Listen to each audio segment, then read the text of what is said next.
Modern कॉलेजचे प्राचार्य doctor Jhunjarrao या सर्वांचं आणि सभागृहातल्या सर्व मान्यवरांचं, सर्व विद्यार्थ्यांचं मी मंजिरी धामणकर RCPS म्हणजेच Rotary club of Pune Shivajinagar आणि Rotaract club of modern college of art science and कॉमर्सच्या वतीने हार्दिक स्वागत करते. I request our President, Dr. Smita Zog, to call the meeting to order.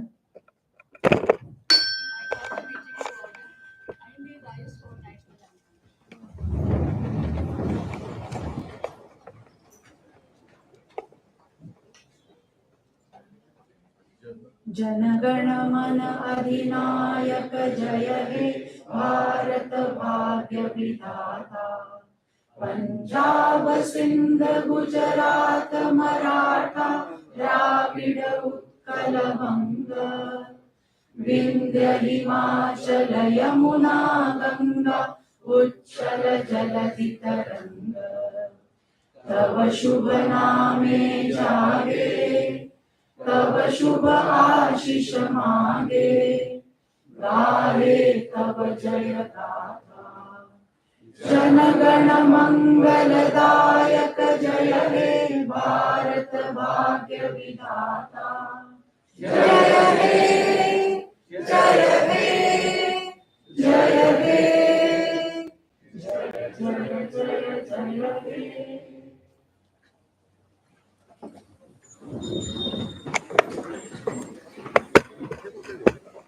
Me president doctor स्मिताताईंना विनंती करते की त्यांनी मंचावरील मान्यवरांचं स्वागत करावं, एक छोटीशी भेट वस्तू देऊन.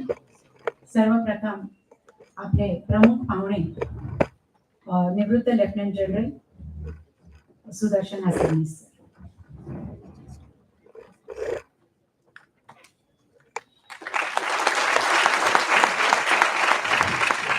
निवृत्त मेजर जनरल आलोक देव.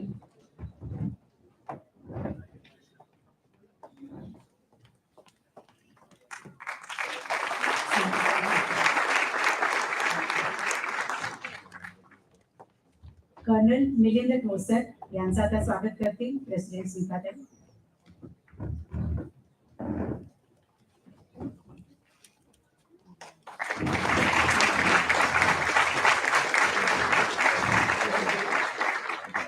लेफ्टनंट कर्नल संजय गोडसे यांचं स्वागत करतील प्रेसिडेंट डॉक्टर स्मिताताई.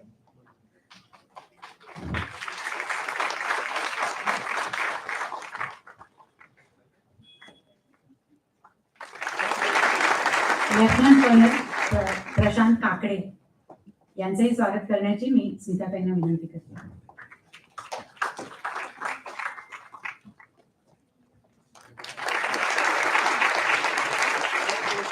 तसंच स्मिताताईंनी PS चे सेक्रेटरी श्री श्यामकांत देशमुख यांचंही स्वागत करावं.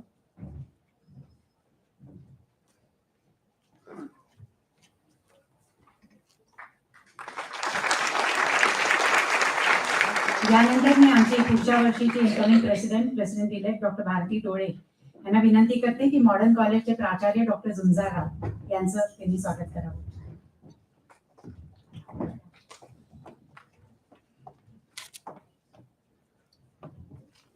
तसंच डॉक्टर भारती डोळे यांना विनंती की lieutenant commander NCC Ashok Kamble यांचंही स्वागत करावं.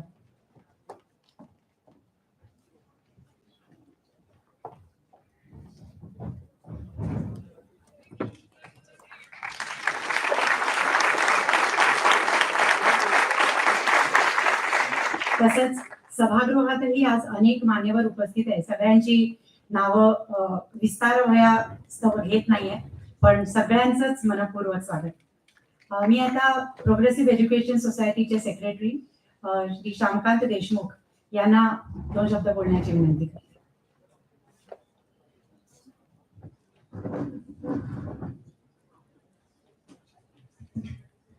आजच्या या कार्यक्रमाचे प्रमुख पाहुणे लेफ्टनंट जनरल हसनीस साहेब, देव साहेब, त्यानंतर उपस्थित असलेले व्यासपीठावरील सर्व मान्यवर, डॉक्टर स्मिता जोग मॅडम ज्या रोटरीच्या अध्यक्ष आहेत, त्याचबरोबर डॉक्टर भारती डोळे, प्राध्यापिका अलका कांबळे मॅडम, मॉडर्न महाविद्यालयाचे प्राचार्य आदरणीय डॉक्टर राजेंद्र झुंजाराव सर, या कार्यक्रमाच्या आयोजनामध्ये अगदी सुरुवातीपासून हिरिरीने भाग घेणारे माझे सहकारी प्राध्यापक अशोक कांबळे, व्यासपीठावरील सर्व इतर मान्यवर, त्याचबरोबर या कार्यक्रमाला आवर्जून उपस्थित असलेले विशेष निमंत्रित, रोटरियन्स, रोटरॅक्ट क्लबचे सर्व महाविद्यालयातील विद्यार्थी, NCC NSS चे सर्व विद्यार्थी बंधू भगिनींनो, प्रोग्रेसिव्ह एज्युकेशन सोसायटीची स्थापना गुरुवर्य शंकरराव कानिटकर सरांनी केली आणि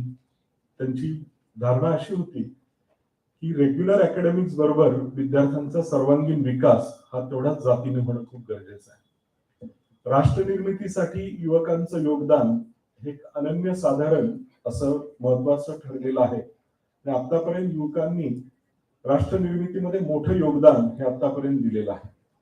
आणि त्याचाच भाग म्हणून महाविद्यालयामध्ये प्राचार्य डॉक्टर राजेंद्र झुंजाराव सरांच्या नेतृत्वाखाली अनेक उपक्रम राबवले जातात. ज्यावेळेस मला आठवतंय की म्हणजे गेले 7-8 वर्षापूर्वी रोटरियन ज्यावेळेस आम्हाला अप्रोच झाले आणि रोटरॅक्ट क्लबची स्थापना ही महाविद्यालयामध्ये झाली विद्यार्थ्यांसाठी, त्या माध्यमातून खूप उपक्रम विद्यार्थ्यांसाठी राबवता आले. खूप चांगले व्याख्याते विद्यार्थ्यांसाठी त्यांना पाचारण करून विद्यार्थ्यांचं त्यांनी मार्गदर्शन केलं. मोठ्या प्रमाणावर विचार मंथन वेगवेगळ्या व्यासपीठावरून झालं. त्याचा कळत नकळत फायदा हा विद्यार्थ्यांच्या सर्वांगीण विकासासाठी हा निश्चित होत असतो. आणि त्याचाच भाग म्हणून आज आपण या कारगिल विजय सोहळ्याचं आयोजन हे आपण केलेलं आहे कारगिल विजय दिनानिमित्त. आणि त्यातून विद्यार्थ्यांना एक देशप्रेमाची भावना, देशाप्रती आपले असलेली नैतिक जबाबदारी आणि आपलं असलेलं उत्तरदायित्व याविषयी खूप काही गोष्टी आपल्याला जे व्याख्याते आपल्याला मार्गदर्शन करणार आहेत त्यांच्या अनुभवातून त्यांनी प्रत्यक्ष त्या ठिकाणी जाऊन आपल्या प्राणाची कुठलीही तमा न बाळगता देशासाठी म्हणून जे अनमोल असं योगदान दिलेलं आहे त्यांना खऱ्या अर्थाने आपण सॅल्यूट केला पाहिजे. ते तिथं सीमेवर काम करतायत, आपल्या सीमा मजबूत आहेत आणि त्यामुळेच आपण इथं सुरक्षित आहोत हे विसरून आपल्याला चालणार नाही. आणि आज आपल्याला एखादा दिवस जरी ठरलेल्या वेळापेक्षा थोडे जरी जास्त परिश्रम झाले तरी आपण विचार करतो की आज मी खूप थकलो, आज खूप पाऊस पडतोय बाहेर, त्यामुळे मी बाहेर पडायचं की नाही. पण ऊन, वारा, थंडी याची कोणतीही तमा न बाळगता देशासाठी सर्वस्व झोकून देणाऱ्या सर्व सैनिकांना मी पुन्हा एकदा मानाचा मुजरा करतो, सॅल्यूट करतो आणि आपल्या सर्वांच्या वतीने अभिवादन करतो की त्यांचं हे जे योगदान आहे ते इतर कोणत्याही योगदानापेक्षा खूप मोठं आहे. आणि आजच्या या कार्यक्रमाच्या आयोजनामध्ये प्राध्यापिका अलका कांबळे मॅडम, त्याचबरोबर प्राध्यापक अशोक कांबळे सर यांनी खूप महत्वाचा आणि मोलाचा वाटा महाविद्यालयाच्या वतीने उचललेला आहे. त्यांचंही मी या प्रसंगी अभिनंदन करतो. प्राचार्य डॉक्टर झुंजाराव सर नेहमीच कोणत्याही उपक्रमाच्या बाबतीमध्ये आग्रही असतात. हे सरांचा कधीही ना नसतो. म्हणजे कोणताही कार्यक्रम असेल तर तो विद्यार्थी हिताच्या दृष्टीने महाविद्यालयामध्ये राबवला गेला पाहिजे. विद्यार्थ्यांना त्यातून घडण्यासाठी म्हणून कुठंतरी काहीतरी एक प्रेरणा मिळेल आणि ती प्रेरणा, ती थेंगी विद्यार्थ्यांपर्यंत पोहोचवण्यासाठी अशा कार्यक्रमाचं सातत्याने आपण आयोजन करत असतो. पुन्हा एकदा मी संस्थेच्या वतीने, महाविद्यालयाच्या वतीने आपल्या सर्वांचं या कार्यक्रमामध्ये मनपूर्वक स्वागत करतो. धन्यवाद. Thank you sir. मी आता आमच्या प्रेसिडेंट डॉक्टर स्मिता जोग यांना त्यांचं मनोगत व्यक्त करण्याची विनंती करते.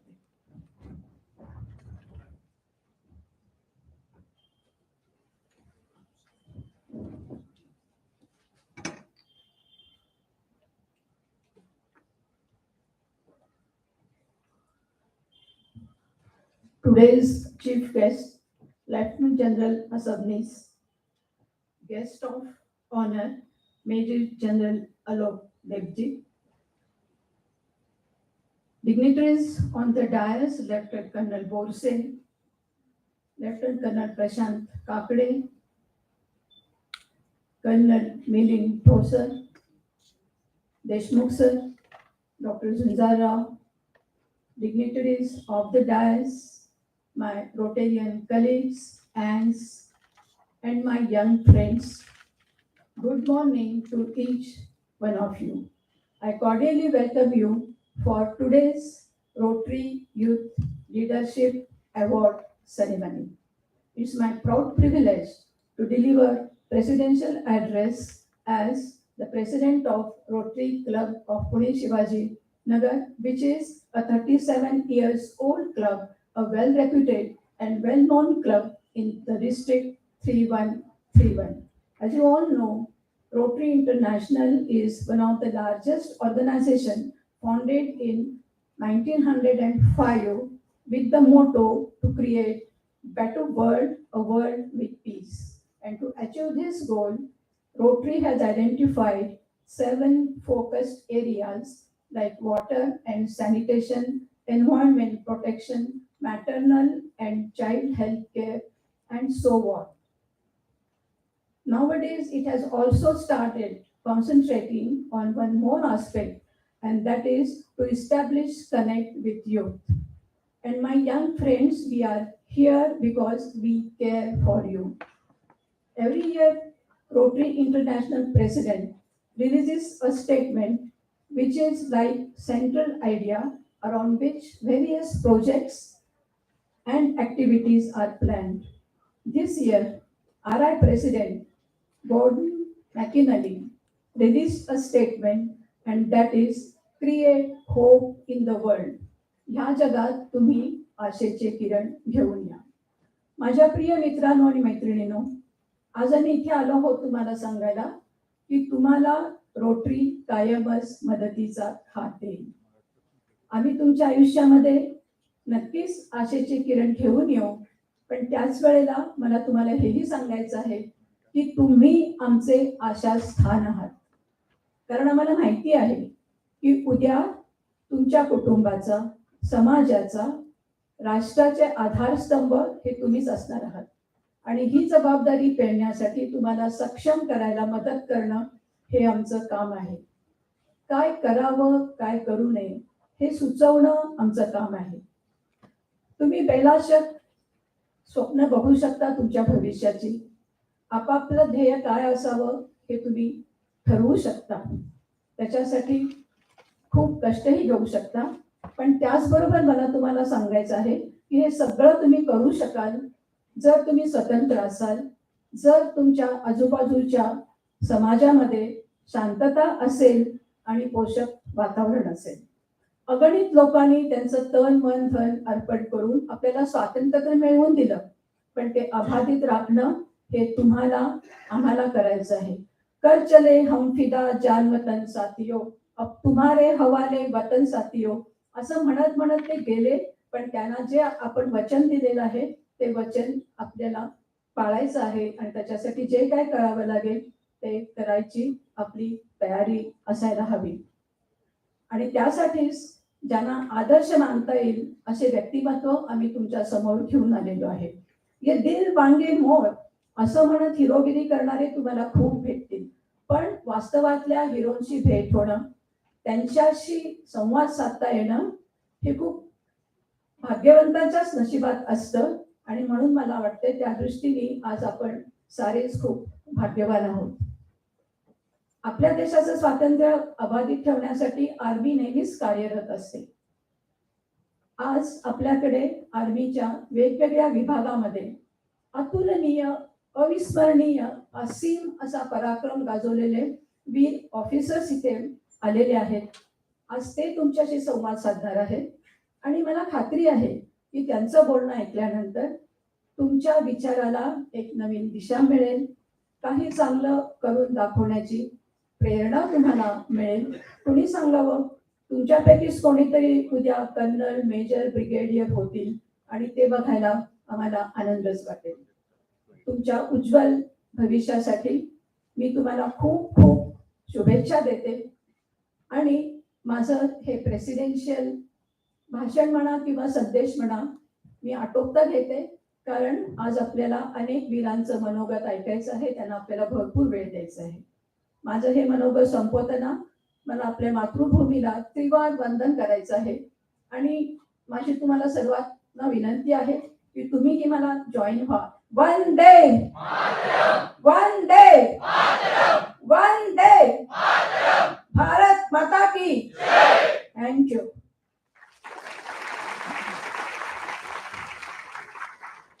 थँक्यू स्मिताताई. आज योगायोगाची मला गंमत वाटते, म्हणजे अभिमान वाटतोय की हे सगळे झुंजार वीर आज आपल्याशी संवाद साधण्यासाठी आलेले आहेत. आपल्या प्राचार्यांचं नावही डॉक्टर झुंजारराव आहे आणि ते खरोखरच अत्यंत झुंजारूपणे या तुमच्या कॉलेजचे नेतृत्व करतात. त्यांचं मनोगत आपण ऐकूया. डॉक्टर झुंजार.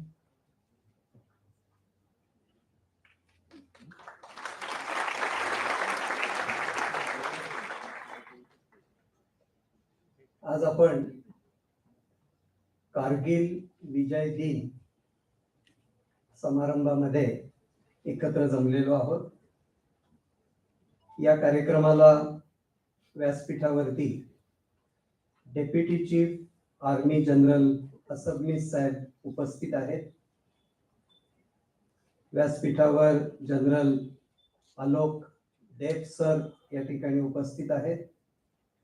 कर्नल मिलिंद ठोसर सर आपल्याला मार्गदर्शन देण्यासाठी इथे आलेले आहेत. कर्नल बोरसे साहेब व्यासपीठावर आहेत. कर्नल काकडे आपल्याला मार्गदर्शन करण्यासाठी या ठिकाणी उपस्थित आहेत. ज्यांनी आपल्याला अतिशय तळमळीने त्यांच्या प्रेसिडेन्शियल ॲड्रेसमध्ये मार्गदर्शन केलं, त्या प्रेसिडेंट ऑफ रोटरी क्लब शिवाजीनगरच्या डॉक्टर स्मिता जोग मॅडम, व्यासपीठावर आणि व्यासपीठाच्या समोर रोटरी क्लबचे अनेक सन्माननीय सदस्य उपस्थित आहेत. आपल्या महाविद्यालयात प्राध्यापक म्हणून 35 वर्ष काम करून निवृत्त झालेल्या डॉक्टर मिसेस भारती डोळे मॅडम या ठिकाणी आहेत. महाविद्यालयाचे माजी विद्यार्थी श्री गोडबोले सर आणि अनेक मान्यवर रोटरी क्लबचे आदरणीय सदस्य ज्यांनी महाविद्यालयातील विद्यार्थ्यांना नेहमीच विविध प्रकारची मदत केलेली आहे. आपले NCC officer professor Ashok Kamble, professor Mrs Alka Kamble, उपस्थित आमचे सहकारी उपप्राचार्य, विभाग प्रमुख, शिक्षक, शिक्षकेतर सहकारी, NCC कॅडेट्स आणि आम्हाला नेहमीच प्रिय असलेले आमचे विद्यार्थी आणि विद्यार्थिनी. मित्रांनो, शिक्षणाचा नक्की उद्देश काय याचा जर थोडा विचार केला तर लक्षात येईल की अभ्यासक्रमातील अभ्यास शिकणे हा जर उद्देश केवळ असता तर YouTube वरती सर्च मध्ये आपलं कुठल्याही चॅप्टरचं टायटल टाका, आपल्याला अतिशय उपयुक्त अशी माहिती मिळते. मग प्रत्यक्ष महाविद्यालयात येण्याचा उद्देश काय असावा? नक्कीच आपल्या व्यक्तिमत्वाची चांगली जडणघडण होणे. एक विद्यार्थी महाविद्यालयाच्या परिसरात आला तर 12,400 विद्यार्थ्यांच्या गर्दीमधून स्वतःला कसं सांभाळायचंय, चांगलं वाईट कसं ओळखायचंय, हे सुद्धा एक कौशल्य आहे. हे कौशल्य विद्यार्थी इथे आल्यानंतरच शिकतो. माझ्या मनात असा नेहमी विचार येतो की देशप्रेमाची भावना निर्माण करणे हा शिक्षणाचा प्रमुख उद्देश असावा. की तरुण मंडळी ज्यांना पुढे देश चालवायचा आहे त्यांना या देशाबद्दल, मातृभूमीबद्दल तीव्र अशी देशप्रेमाची भावनाही असायलाच पाहिजे आणि त्याच्यासाठी विविध उपक्रम करणं गरजेचं आहे. प्रत्येक महाविद्यालयात NCC, NSS अशा बऱ्याचशा कमिट्या असतात आणि ते त्यांचं कार्य उत्तम प्रकारे करत असतात. मॉडर्नमध्ये आम्हाला अनुभव आला की गेल्या 8 वर्षापासून जेव्हा रोटरी क्लब मॉडर्न महाविद्यालयाशी किंवा आम्ही रोटरी क्लबशी जोडलो गेलो तेव्हापासून या कार्यक्रमाची उंची खूप वाढलेली आहे. अनेक मान्यवर जे रोटरी क्लबमुळे आम्हाला उपलब्ध झाले मुलांना मार्गदर्शन करण्यासाठी, ते रोटरी क्लबचा तो महत्वाचा जर सहभाग आमच्यासाठी नसता तर आम्हाला ते अशक्य होतं. वर्षभरात अनेक उपयुक्त कार्यक्रम, गोरगरीब विद्यार्थ्यांना काही आर्थिक मदत लागली तर तात्काळ देणे, खेळाडूंना काही मदत हवी असेल तर तात्काळ देणे, सामाजिक उपक्रम मोठ्या प्रमाणात घेणे, या अशा अनेक चांगल्या गोष्टी रोटरी क्लब कडून आमच्या महाविद्यालयासाठी होतात. आम्हाला खरंच अभिमान वाटतो की हे केवळ मित्रांनो रोटरी क्लबमुळे शक्य झालंय. आपण एकदा टाळ्या वाजवून रोटरी क्लबचा आभार व्यक्त करू. आज आपल्याला हे मान्यवरांचे मोटिवेशनल लेक्चर्स ऐकायला मिळणार आहे. सगळे लेक्चर्स अतिशय मनापासून शांतपणे तुम्ही ऐकाल याची मला खात्री आहे, आणि जो मुख्य उद्देश आहे व्यक्तिमत्व विकासाचा तो सफल होण्यासाठी उपयोग होणार आहे. मी रोटरी क्लबच्या आणखी एका गोष्टीसाठी आभार मानू इच्छितो की ह्या मोठ्या कार्यक्रमासाठी जिथे इतर महाविद्यालयातले सुद्धा विद्यार्थी आलेले आहेत, त्या कार्यक्रमासाठी त्यांनी मॉडर्न महाविद्यालयाची निवड केली. त्यांचे मी मनापासून आभार मानतो. आमच्या संस्थेचे आदरणीय कार्याध्यक्ष डॉक्टर गजानन एकबोटे सर यांनी हा असेंब्ली, हा ऑडिटोरियम आपल्याला या कार्यक्रमासाठी उपलब्ध करून दिला. त्यांचं सुद्धा नेहमी आम्हाला प्रोत्साहन असतं. विद्यार्थ्यांची जडणघडण होण्याचे विविध कार्यक्रम महाविद्यालयामध्ये व्हावे. पुनश्च मी व्यासपीठावरील व व्यासपीठाच्या समोरील सर्व मान्यवरांचं आमच्या महाविद्यालयातर्फे स्वागत करतो आणि इथे थांबतो. धन्यवाद. धन्यवाद सर.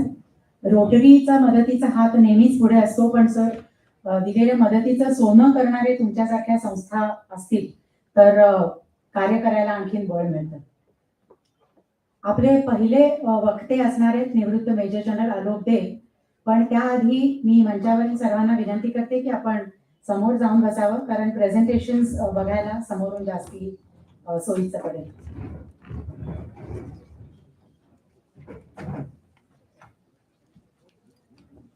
आणि अगदी एकाच मिनिटामध्ये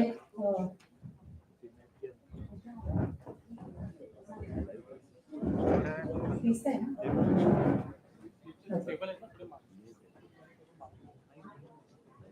मेजर जनरल अशोक देव यांचा परिचय करून देण्यासाठी मी इथे आमंत्रित करते कॅडेट मैथिली शेवाळे. मैथिली शेवाळे एका कर्मचारी लिंक पाठवली ते इथे टाकायचं. कॅडेट मैथिली शेवाळे लोक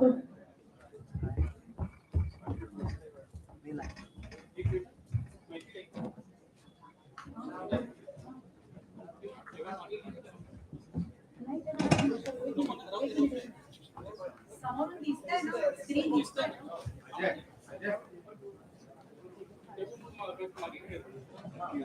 थोडे मागे घे. एक कॅडेट्स टेबल थोडे मागे.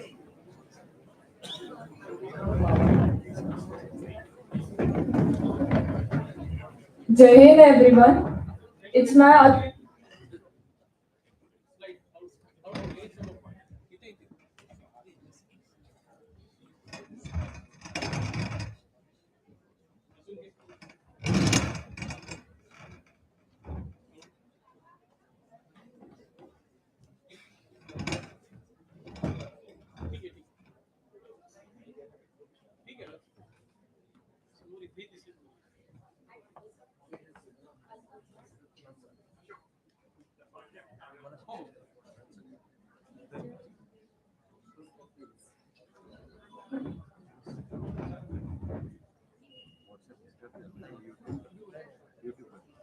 Jai Hind everyone.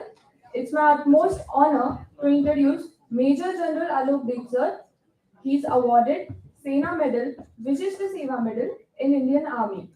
Major General Alok Dev sir has served in Indian Army for close to 4 decades. He has experienced a command in diverse operational areas, commencing with an artillery regiment in Kargil War, during which he was decorated for gallantry. He is a MSc and MPhil in Defence Studies from Defence Service Staff College, India. After qualifying on Higher Command and National Defence College courses in Mao and Delhi, he has been an instructor at Indian Military Academy, Dehradun.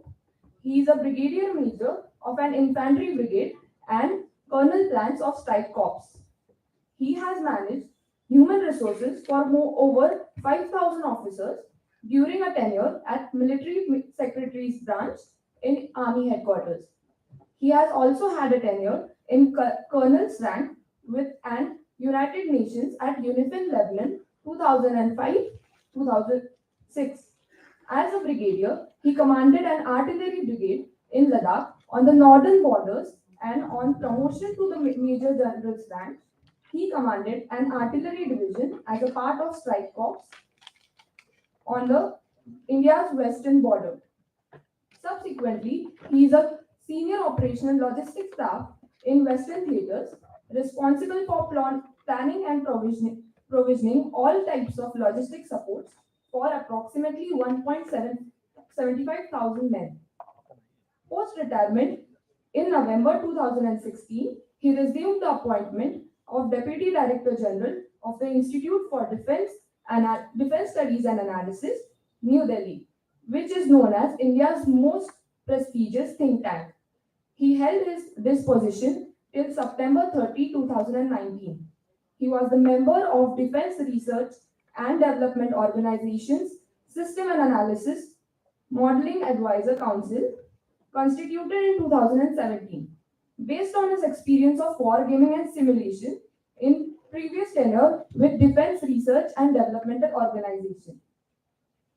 Major General Alok Dev sir has authored a number of writings on security issues. He is highly recommended speaker. Currently, he is Distinguished Fellow at United Service Institute of India, New Delhi, and Senior Visiting Fellow at the Peninsula Foundation, Chennai. Your presence is greatly appreciated, sir, and we are honored to have you join us in the celebration. Thank you.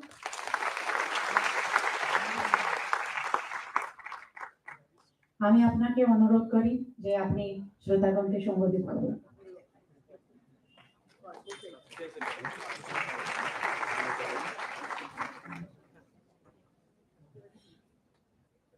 I can't tell you, I can't explain what an honor it is for a senior citizen to stand in front of such an audience today.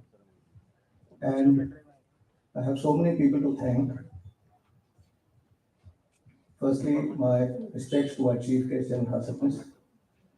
My thanks to the President of Rotary, Shivaji Nagar, Smita Jog, Dr. Zunjarao, President of Principal of the College, the faculty, the students of Modern College and maybe other institutions, the young lady from the NCC who read out my biodata, and to our Master of Ceremonies who welcomed me in a language I'm a little more familiar with. Thank you all, ladies and gentlemen. Good morning.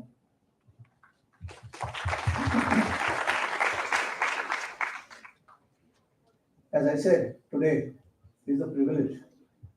It's a privilege for me to stand in front of you because what I see in front of me is the future of my country. And when I see this future, when I see these young boys and girls, I feel pride. I feel enthused.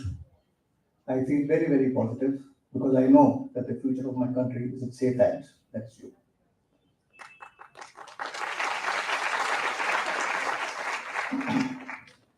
You're all students of various institutions and you're all going to go up to your places in life. And as you progress in life, it is very important that you understand, you have a sense of history, you know where you're coming from, you know where you are today, and you know where you're going to go. It is in that context that I'm speaking to you about a war which happened 24 years ago, before quite possibly many of you were born. These are facets of your nation's history which you must understand, which will make you realize what your country has done and what you need to do to keep your country going forward to achieve its rightful place. The Kargil War, ladies and gentlemen, coming on the subject proper, what I'm going to do today is actually take you here, bring you down to the level of a commanding officer, and take you back again to leave you with some thoughts. So please bear with me if you feel that some of it is a little is not very applicable. But maybe at the end of the day, I might be able to instill some curiosity in these young minds for you to look at these things further and to further your motivation to join the armed forces. Kargil was the first conventional war that we fought, that India fought after 1971.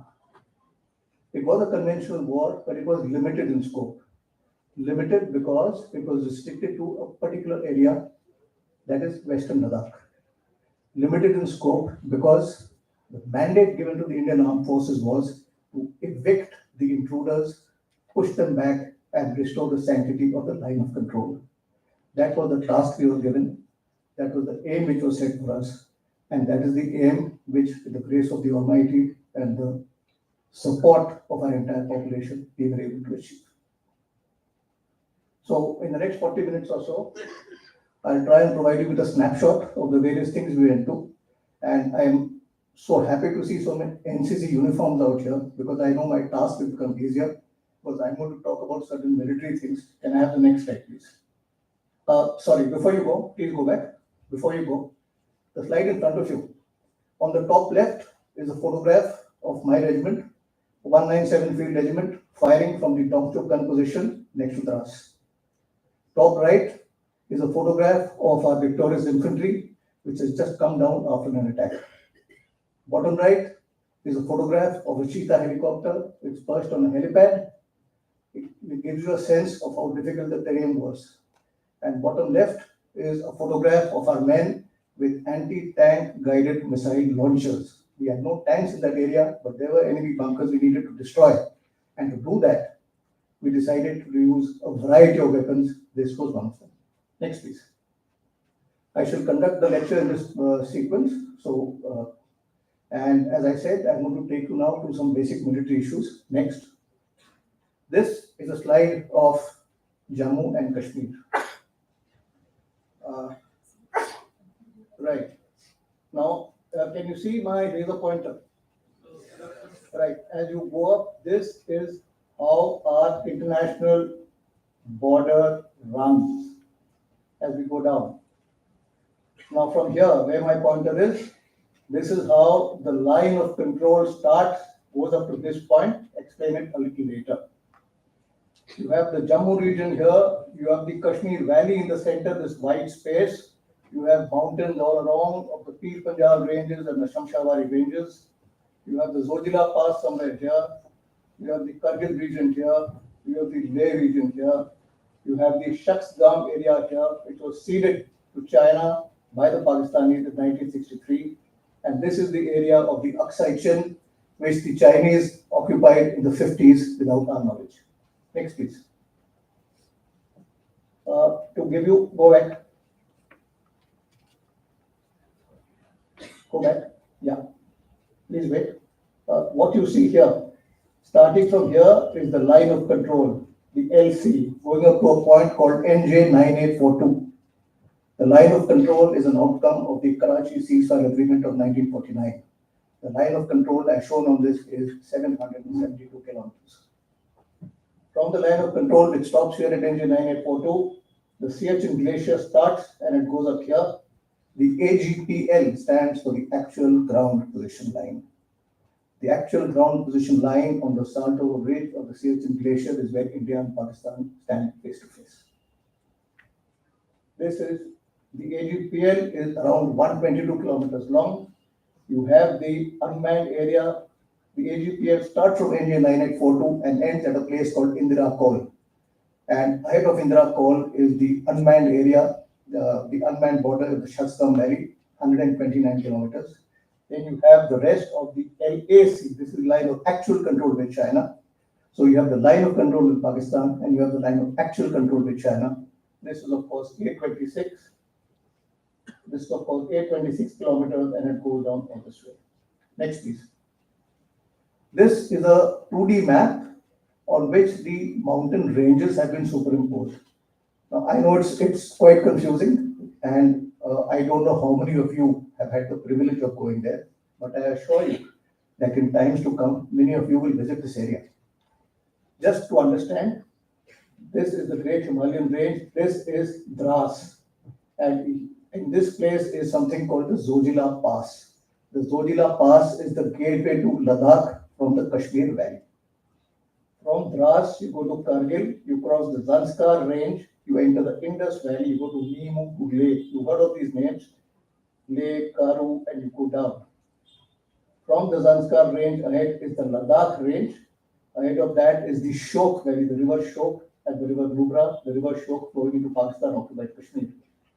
You have the great Karakoram range out here.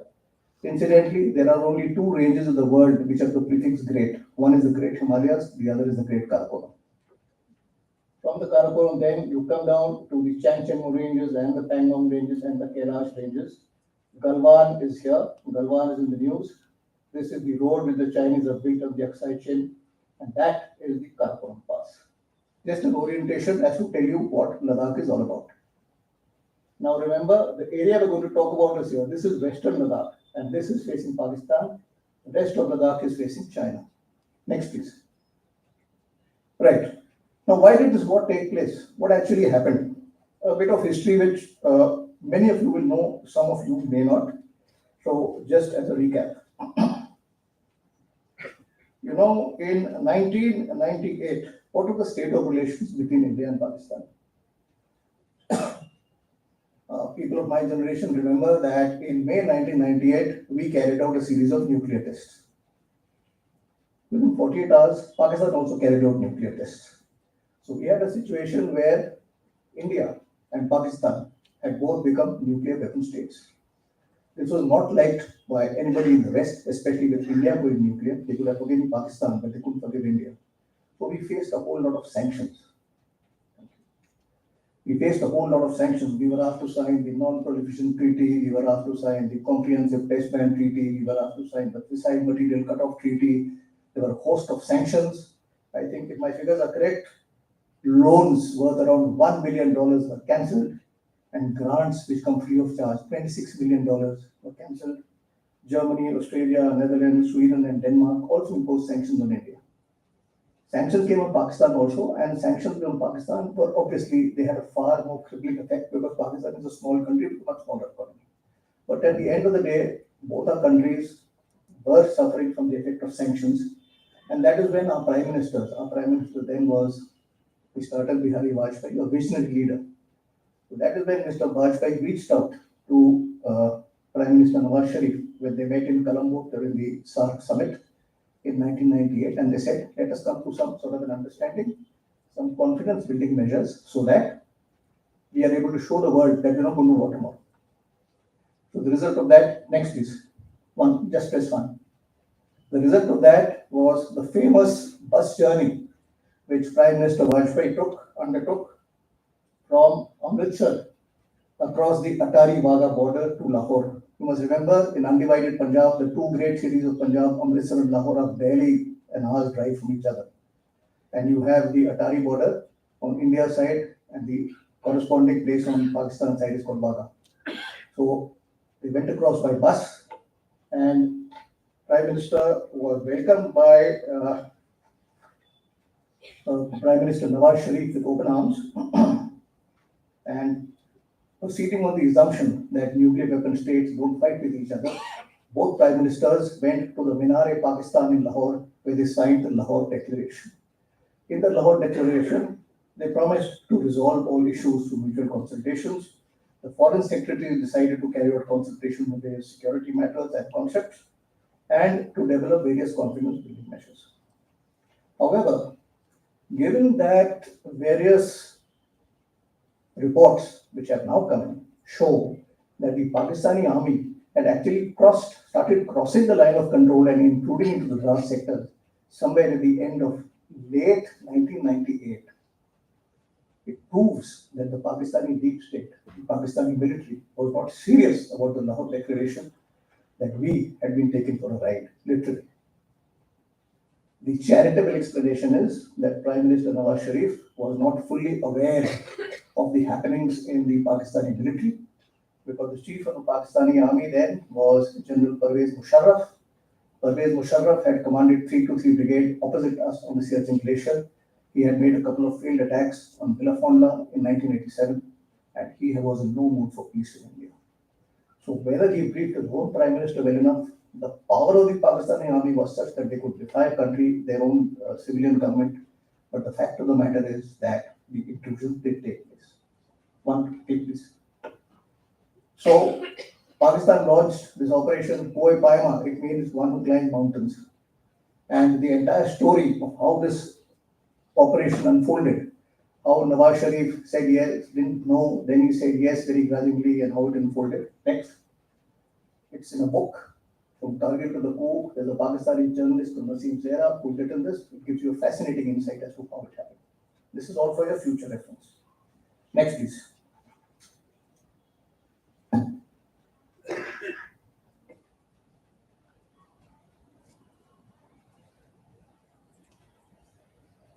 I take you to the second bullet.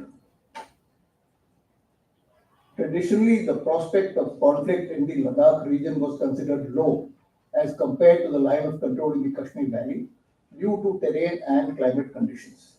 Because the Kashmir Valley has got tremendous value in terms of the unfinished business of partition, as the Pakistanis say, in terms of the populace, in terms of its strategic spin-off. Ladakh, on the other hand, is a dry, cold desert. You need acclimatization there. Nothing grows there. The heights are from 11,000 to 18,000 feet. You have to go through various stages of acclimatization. And there is no deployment either on our side or on their side because the prospects of a conflict were very low, which is why we had large gaps. Next, please.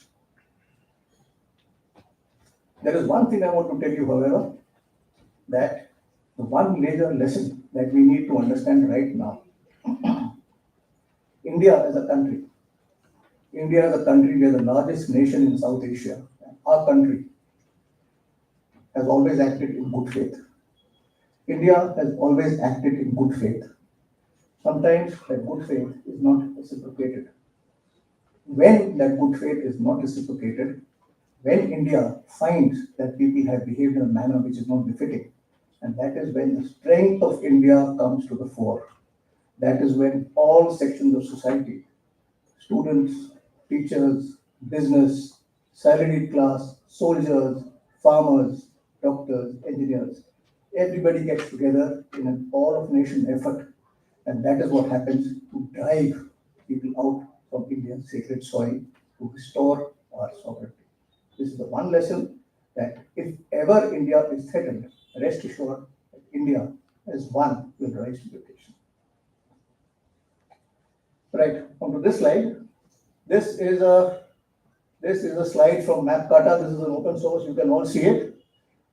They have marked the line of control in this manner. It may not be accurate, but purely for representative purpose. There were gaps out here, as I said, and there were gaps on both sides because nothing was growing there, nothing was happening. There was no population. It was very, very inhospitable terrain. There were no cats eating anywhere else. So the Pakistanis weren't there, we weren't there, and we left this area as it was right from 47 to 1999. Next. What were the aims of the Pakistani army? This is what we think were their aims, because none of us have read the operational orders of the Pakistani army. But over time, what little we've been able to discern from various writings, this is what we understand. Please have a look.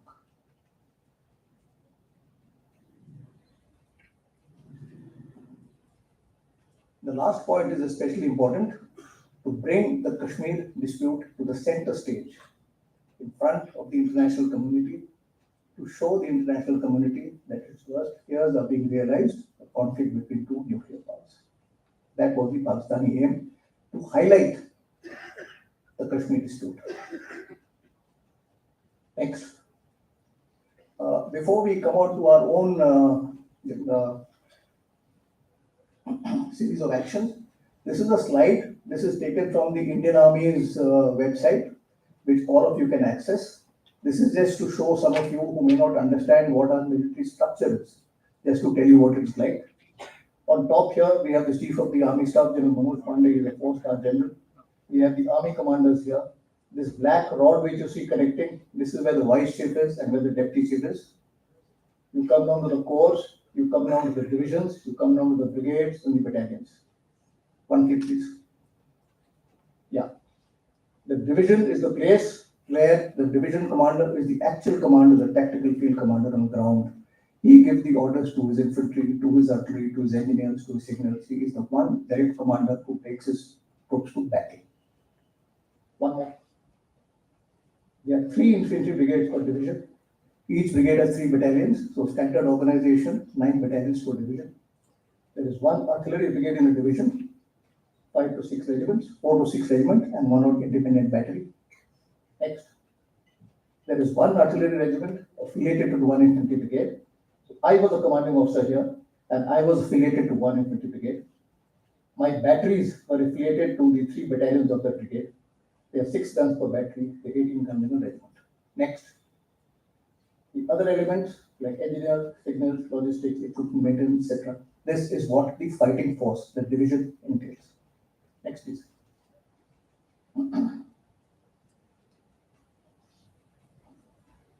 During the 90s, for commanding officers of regiments and battalions in the Kashmir Valley, both south and also south of the Peer Punjab ranges in the Jammu region, Rajouri, Punch, we had basically 2 types of tasks. One was that you were either deployed on the line of control and ensuring that there was no interest for the Pakistanis. And the other was carrying out counter-insurgency operations in the hinterland. There were 2 distinct tasks. Of course, when you were on the line of control, you also had to carry out tasks for your own protection. You had to carry out your own road opening at certain places. You had to carry out your own corner protection when your people move from place A to place B. And when you're on proper counter-insurgency tasks, you were carrying out area domination, you were carrying out patrolling, you were setting up ambushes in likely places when militants were to cross, you were carrying out civic actions in villages and things of that nature. These were 2 totally distinct types of tasks. Now, stray incidents of Pakistani activity started coming to our knowledge from various sources. But at that time, we were not able to put all the inputs together to get some distinct intelligence. There were reports that some additional troops have moved from the rest of Punjab and gone into the northern areas of Pakistan. There were some reports of some strange men seen in clothes moving around, in civilian clothes, moving in the higher reaches in Ladakh. So in 1999, early 1999, these reports started getting more frequent. Next, please. So, a young officer, Captain Saurabh Kalia, this is the earlier program, he was a lieutenant.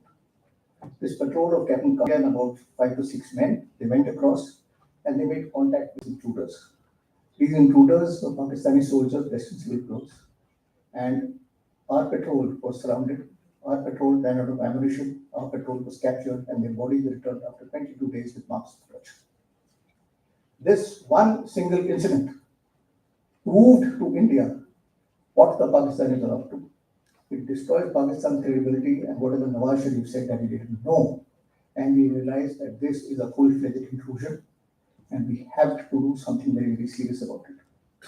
Also, by the end of April, May, the national highway connecting Srinagar to Leh and passing through the Jozila Pass was getting interdicted by Pakistani fire coming across. Next slide, please. Okay, go back. Please go back one. So as I explained, in the valley, we were on counter-insurgency tasks. And we were told that you have to move up. My regiment, now I'm coming back to the task when I was a commanding officer, my regiment was on a 2-point deployment. That is, half the unit is here, half the unit is there. You have an area of responsibility, you have villages in your area of responsibility where you have to ensure that there is no militant activity taking place. And you guard against that. Now we were told that within 24 hours, your first battery is going to move up for conventional operations about the enemy. Now I am an artillery officer. My regiment is an artillery regiment. We were on an infantry role. So for us to convert in double quick time, go back to our own drills and procedures, it's like you're studying, you've been told to study algebra. And suddenly you're told, nahi, abhi algebra nahi, abhi geometry padho. So if you've been a geometry student before, you remember. But for the last 1 year, you've been studying algebra, you've forgotten half of geometry. So you have to go back and revise your procedures in double quick time. Our equipment was lying somewhere else. Our artillery guns were lying somewhere else. They were mothballed. Mothballing is something which you do when you preserve equipment, because when you leave your equipment out in the open, you know what will happen. You leave your motorcycle in the open in the rain, it will catch dust, it will rust, it won't work. So you have to put preservatives, you have to put dyes, you put chemicals, you have to clag it, keep it safe. So we were able to do all that. I had a personal bereavement in the family. I lost my father-in-law and I wasn't there that time. My second in command, Major Mushtaq Hussain, is a brigadier now in Bangalore. Mushtaq got the orders that the regiment has to move, the first battery has to move out within 24 hours. And Mustaq did a wonderful job, and within 24 hours, he got one battery together, and it moved out on the 15th of May, 1999. The rest of my regiment moved up on the 16th of May after 24 hours. Our regiment was effective in its gun positions in Ladakh by 17th of May. I managed to come back from leave on the 19th of May. Next, please. When you go to Ladakh sometime and you go to the Dras War Memorial, you will see this photograph. And why this photograph is important is, from the right, this is Toroling, this is Hum, this is 5140, 5160, all these places. These are the places where battles took place. You heard of Toroling, you heard of Tiger Hill. That time Tiger Hill was not in my area of responsibility. It is now coming to the area of district responsibility. Next slide, please. I know many of you are in the NCC, and I know many of you have done map reading. Can I just have a show of hands? How many people have done map reading? So you understand this. Can you see these contour lines? Each of these contour lines shows a 20-meter height interval. So imagine you're standing on Toroling top and you're looking down, like this, 20 meters you're going down. Imagine you're standing here and going up towards Three Pimples and going further up. This is the way the terrain was.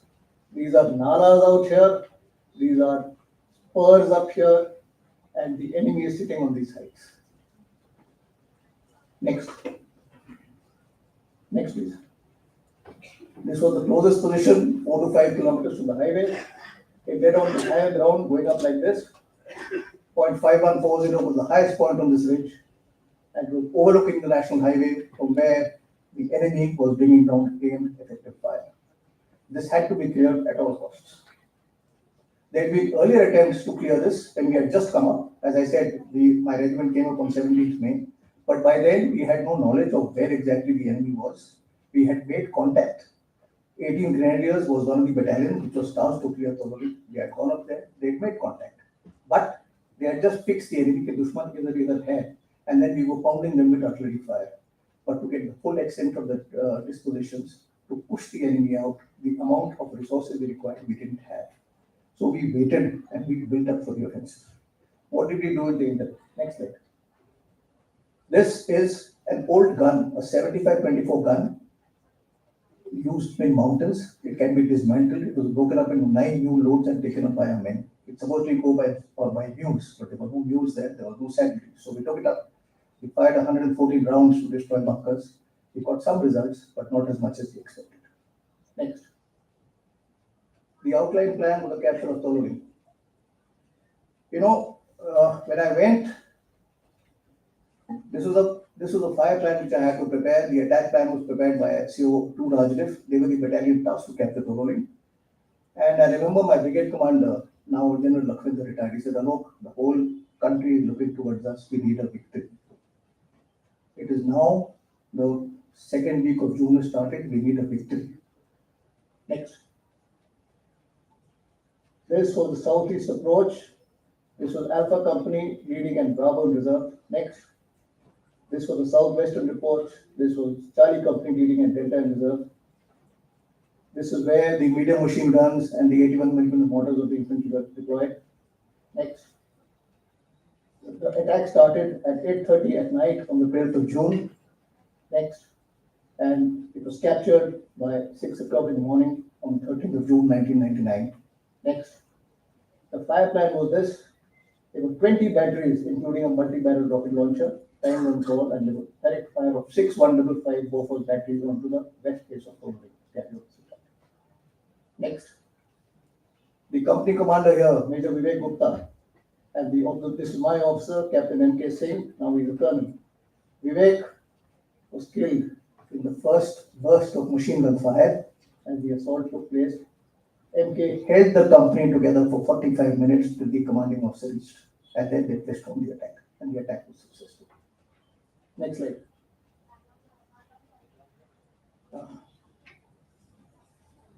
You know, the ceasefire happened on the 11th of June. I beg your pardon, on the 11th of July. The ceasefire happened on the 11th of July. There were certain places which, as I said, Pakistan had not occupied, India had also not occupied. But we were taking no chances. We didn't know what the Pakistanis would do. 5100 was one point. We went and occupied it. What you're seeing here is a photograph. The man with the beard and without headgear is my officer, Major Pradeep Kumar Singh. And the man on the left is the company commander of 16 Grenadiers, Major Vipul. There was a saddle in front, which was being held by a youngster of 16 Grenadiers, Lieutenant Nimbarkar. Now, the Pakistanis decided to capture this, but when they came close, they realized it was already occupied. So, they had actually plans to occupy it, but when they saw that we were there, they made plans for a quick attack. And they decided to come closer and closer. And that is when PK and Vipul both spoke to me on the set, and they said, "Sir, please fire as close to us as possible. We are forming up, we have to defeat them." To reinforce our position, our troops are at least 12 bars away because they had to come down from one party and climb up to the next party. So with my heart in my mouth, we fired. We fired 300 odd meters away, and PK gradually brought the fire down by 50s, by 50s, by 50s, and stopped the enemy attack by strikes. Next.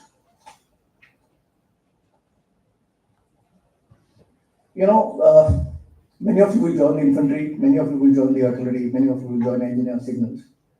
Essentially, I'll just take 2 minutes more. Some of you are students of physics. You understand movement. Movement is a vector, magnitude and direction. As compared to movement, this is maneuver. So you move, but when you have to fight, you maneuver. To place yourself in an advantageous position, to make your maneuver successful, you pound the man with artillery. To ensure that your artillery is in place, you engage the enemy through maneuver so that he is distracted. You can move your guns wherever you want. Basically, firepower and maneuver are the two hands, left hand and right hand, they work together. This is what infantry and artillery is all about. Engineers had done so many tasks in Ladakh you cannot imagine. Probably the one on which does the maximum amount of tasks, whether it is trailblazing, track construction, water points, helipads, mine clearing, mine breaching, making bridges, making roads. There is no end to it. The engineers did a marvelous job. Our deputy chief then was second in command of the regiment, right? And you see the photographs below. You see this is the engineer doing mine breaching. These are the logistic convoys. Not a single day did we ever feel the shortage of rations, fuel, or ammunition. Our ammunition convoys, it went up. My second in command, Mushtaq, at times to divert them to the conclusion कि हमारा खत्म हो रहा है, आप यहाँ पे ले आओ, and we have never been refused. The medical services, I want to say one thing. There was one young captain called Captain Rao. I have never met Rao after that. But in those 2 months, Rao was manning the medical aid post in Dras. Young officer, he was on his way to Siachen, because in Siachen, you also have to have a rotation of doctors, they can't stay too long. And since he was coming from Srinagar, the war had started, he was told to near them. At Dras, he managed the medical aid post, and there were so many casualties which came. Rao stabilized all of them and sent them down. I have never met that officer again after that. It's my regret, but if I wish, I would salute him and shake his hand. Next, please. These are photographs. This is what Toroling looked like when it was engaged by artillery fire. This is MK at 5140. MK, brave officer, and I had to send him for 3 attacks. I was to relieve him after the second attack, but I had no one to spare. There was no one who was acclimatized. So I told him, "Son, will you go?" He said, "Yes, sir, I'll go." Sena medical guarantee. Next. This is PK with his party. That is Operator Virendra Bahadur Singh, and also with our retired Virendra Bahadur Singh. This is Shekhar Roy relieving PK. You can see the clouds and you can see the area. This is Ganatara Singh from my battery, from my regiment, moving ammunition. This is yours truly with some other people carrying out some planning somewhere. And this is a photograph of us in our regimental command post. We were carrying out planning for future operations. Next, please. The boy circled here. A boy from Assam, the son of poor parents. Papa Battery 197 Field Regiment was detached and moved for a harassing fire task. Unfortunately, the Pakistani firefighting radars They located this battery and they fired counter bombardment on it. We had casualties, some boys were injured, and two of them died. I had the sad duty of sending his body back to his parents, back to Barpeta district of Assam the next day. Next, please. Okay, coming back to the high ground now. What happened? The strategic importance of Ladakh on both fronts. One of the most important areas in India. China on one side, Pakistan on one side, no relaxation. The Kargil Review Committee was set up. It gave far-reaching recommendations. Many of these have been implemented. You know the post of the CDS, you know about theaterization, all of you are thinking about these things. It was our first televised war, and it was a pointer to the future of information operations. All of you are social influencers. All of you, many of you are on Twitter. Almost all of you are on social media. Influence operation is the key when we have to construct a narrative which favors us. Of course, that narrative has to have credibility, it has to have strength. It has to have transparency. What happened on the ground? Like in Siachen, we have no gaps. In this area where we had gaps, now we have no gaps. Our entire Western Ladakh has no gaps. All-weather 24/7 surveillance, position of reserves. If you go to Ladakh now, ladies and gentlemen, you will be surprised to see and gratified by the amount of military force that we've been able to position to make sure that no misadventure ever happens again. Go back to for those of you who are interested, there's something called Vision 2050 for the Union Territory of Ladakh. It's a document on open source. You can access it on the internet. It tells you what is the plan for Ladakh by 2050 in terms of its improvement. It is an eye-opener. Please have a look. Next. This is the Operation Vijay War Memorial Dras. I have been fortunate to visit it. And I think today or tomorrow there will be some expeditions landing up there. I think an all-woman girls expeditions landing up there. Next. This is a plaque which is at that memorial. It gives out the units which fought and the award that they got. Next. This you can read. The 5140 ridgeline which I spoke about. This is last year, 30 July 2022. Some of us were fortunate to be invited. I haven't circled my face, but they did invite me there. Next. These are certain books you could read. This is by Captain Amrinder Singh. He was a soldier himself, now he's a politician. This is a lovely coffee table book. It gives you a snapshot. And these are various things which you can pick up. It gives you an idea of what this war was about. This is your history. Next.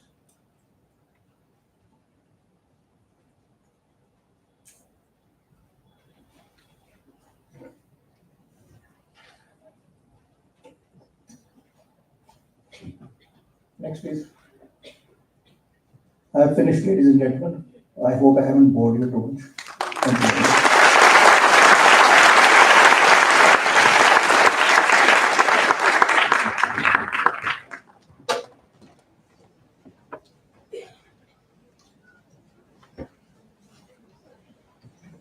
Onek Dhanyavad, sir. When I was listening to you, the lines of Gurudev Tagore came to my mind. The India that Gurudev had dreamt of was Chitto Jetha Bhayoshunno Uchcho Jetha Shiv. And all the army officers who are present here and each and every soldier is the architect of this India, what Gurudev had dreamt of. आपले पुढचे वक्ते आहेत lieutenant colonel Sanjay Borse. मी त्यांना मंचावर आमंत्रित करते आणि त्यांचा परिचय करून देते. Cadet Shravani Kolte.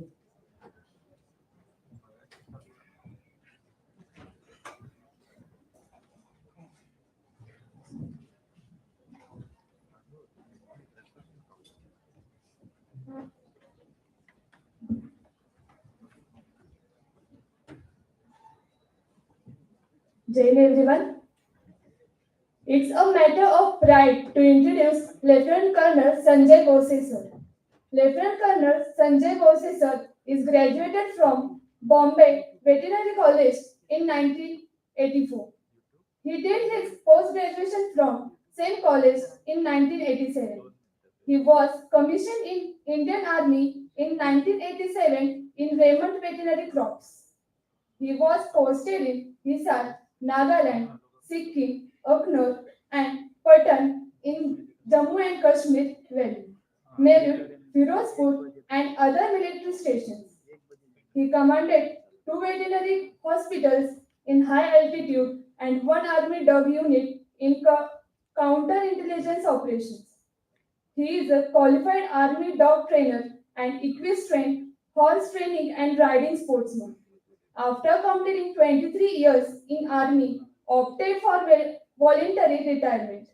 He did management course from IIM Indore post-retirement and is serving in corporate sector in senior position since last 12 years.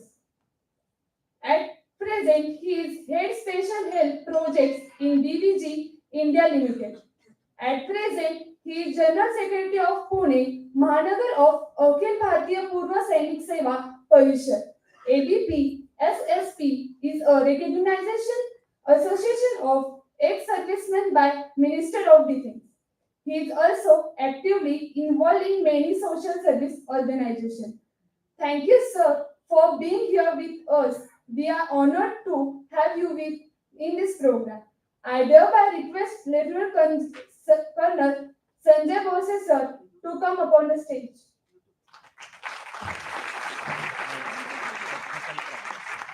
Thank you all. Good morning, ladies, gentlemen, and my friends. After the fascinating lecture by General Dev, I will be taking you to a very different topic, and these are different kind of warriors. General Dev is a artillery officer. His guns make a lot of noise, boom boom noise, but our warriors are silent warriors. These are the army dogs which we employ in various roles, which I will show you in the next slide. Can you play a small clip? Okay. There are many animals which are there in army.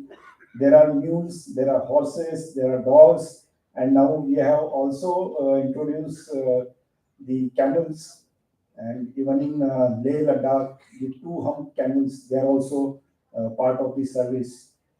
So there is a huge contribution of these silent warriors in Indian Army, which we will be showing you in this small clip.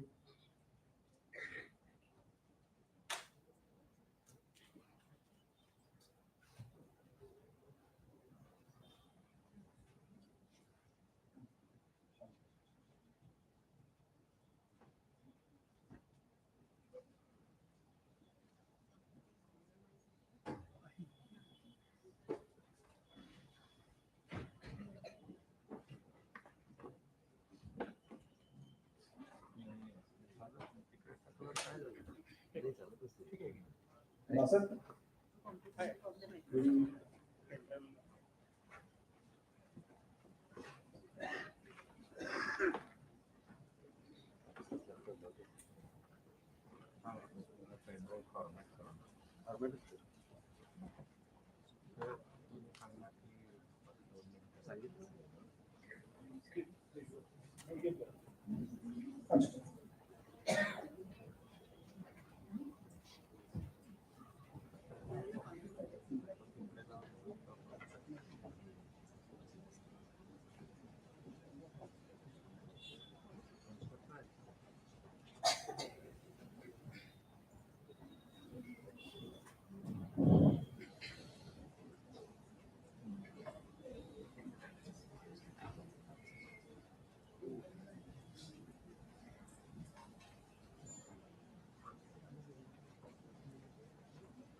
Video port आहे.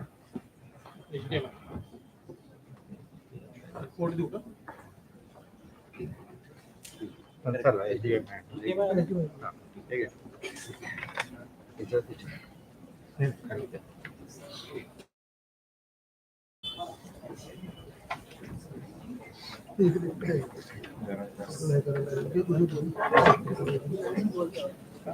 जरा बाहेर घ्या, काढा. नाही तिथनं नका काढू. नाही लूज करून द्या.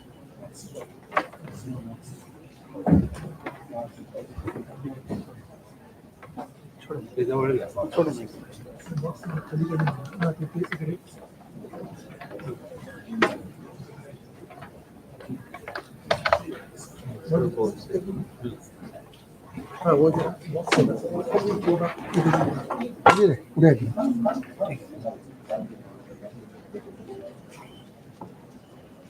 We can go for PowerPoint if it is not. just Video, right?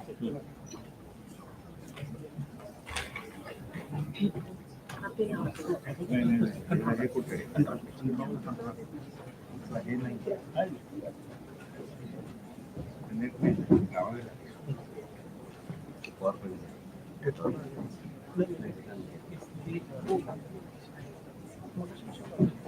थांबा एक मिनिट. तुमचं हे हॉटस्पॉट चालतंय का?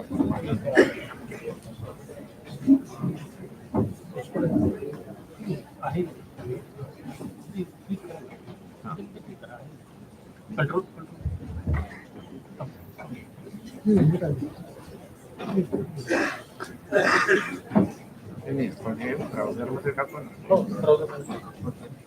आहे ना ते चालू आहे.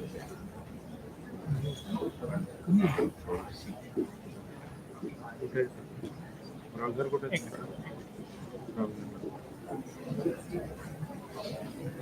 इथे प्रेस करा.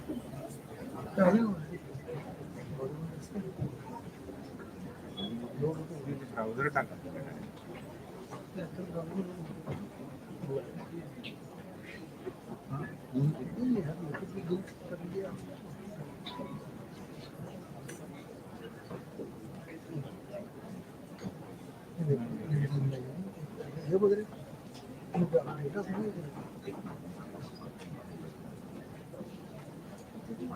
लाईव्ह स्ट्रीमिंग थांबवायचं. पण आहे काय याला? लँड पॉईंट आहे? नाही नाही, एक मिनिट. हा, तेच ना, मी तेच करतो. हे बंद करा. नाही नाही, एक मिनिट. लँड पॉईंट देतो.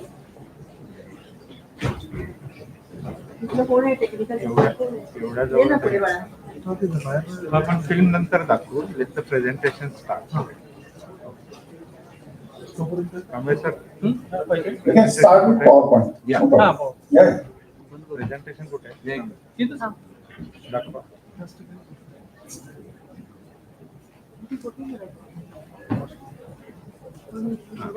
गोडसे सर ना?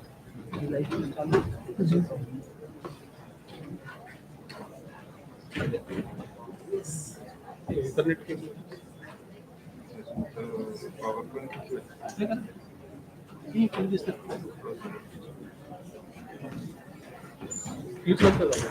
Yes, thank you. Yeah, here it comes. Army dogs, the silent warriors. You might be surprised how these dogs are so important for army. There are so many things which they do and no one else can do. So now we'll take you what they can do, what is their capability. Next slide. So why dogs? Dogs have, by nature, God has given them certain capability. Like their sensory cells in their nose are almost 40 times more than human being. They can identify variety of smells, different smells. They can identify different human beings. They can remember different human beings. They can remember different smells. And that is what we exploit, or that is what we use them for different tasks which are required for special purpose in army. So these are almost 40 times more than what we have. So that's how they can differentiate different smells and they can remember. there is something like neophilia. That is a ability of a dog for going for new smells. You might have seen those who are having pets. They must have seen this typical character of a dog. When we take them out for a stroll, they will keep on smelling and they will keep on smelling something out of curiosity. That is called neophilia. So they are very, very interested in new type of smells, which we generally use to train them. They can discriminate different types of smells. We cannot identify as a human being. We cannot differentiate the smell of one individual from the other. But dogs definitely they can do. They can differentiate different smells of different individuals. It can be on hundreds of different individuals, and they remember that. That's how you might have seen if you come after 6 months from somewhere and you are there in your house, when your dog approaches, immediately you recognize and you start shaking his tail and he's so happy. So that is what is the capability of a dog. They have ultrasound. They can hear to a different ultrasound frequencies of hearing, which we cannot. Ultrasound frequency is which generally as a human being we cannot know or we cannot hear that, which dogs can definitely do. They can also detect the movement during dark. They have something called tapetum lucidum in their eyes. These cells they can know the movement at night. So that is how we use them for guarding purpose. So with all these capabilities, we use the dogs for so many purposes. Next slide. When we analyze, when you do physical search for particular kind of explosive or any other kind of material, the percentage of success is around 32%. When we use only electronic or mechanical equipment, which generally engineers they use for bomb disposal or even detection of explosive, that is around 47.5. But sniffer dogs, they have capability of almost 90%. They can identify the different explosives or different smells for which they have been trained. And when we use in combination with the mechanical device or electronic device and the dogs, both which we use in army, the success rate is almost 94%. That is how they don't miss any explosive which is laid on the road or anywhere during our operations. Dogs can smell different types of explosives. So we train them on different kinds of there is TNT, there is RDX or any other improvised device. We train them on that particular explosive and they are tuned to detect only that kind of explosive. That is how we can use them for these hidden explosives. They can be anywhere inside the luggage or inside a vehicle or inside buried under the ground. They can definitely identify that. They can also identify from the distance of 1 to 2 meters. So you need not take them very close to the explosive where it is hidden. The advantage of this is of the dog is they don't require any warming up period. Like for electronic or mechanical device, you need to prepare them. It takes about 20 minutes to warm them. But here, dogs can be immediately employed whenever required. These are the advantages of employing dogs over other gadgets. Next. Their sense of discrimination is very high, as it is mentioned. It is very fast. It takes few seconds to detect any explosive. And they will point out towards the explosive and the handler can identify what he is pointing at. They are very efficient, they are portable, they can be taken to any place. A small vehicle, even they can be taken in your car or any vehicle, even they can be taken on foot also if it is required to climb certain heights.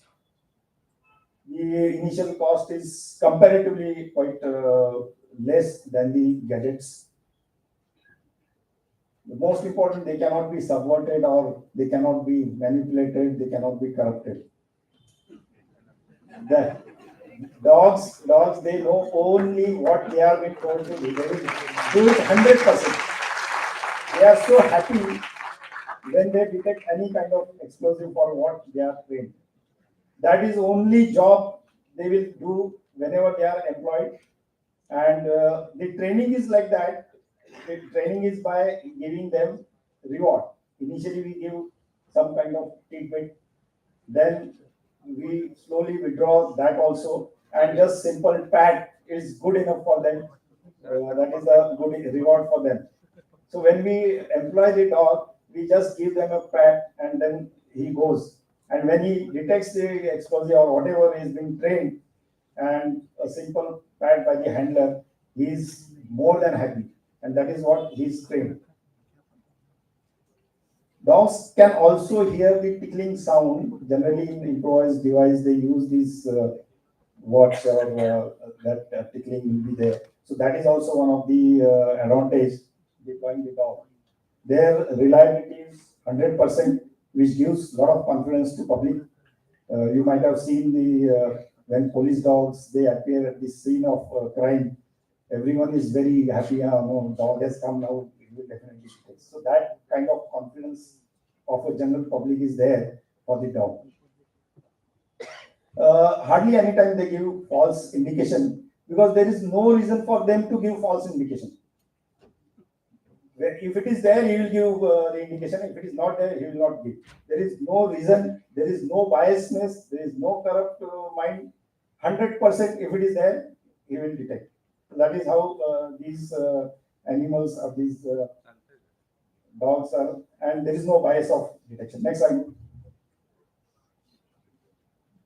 So now, with all these natural strength which God has given to them, they can be literally employed from rat control to rat control. That is what my instructor used to tell always during our course.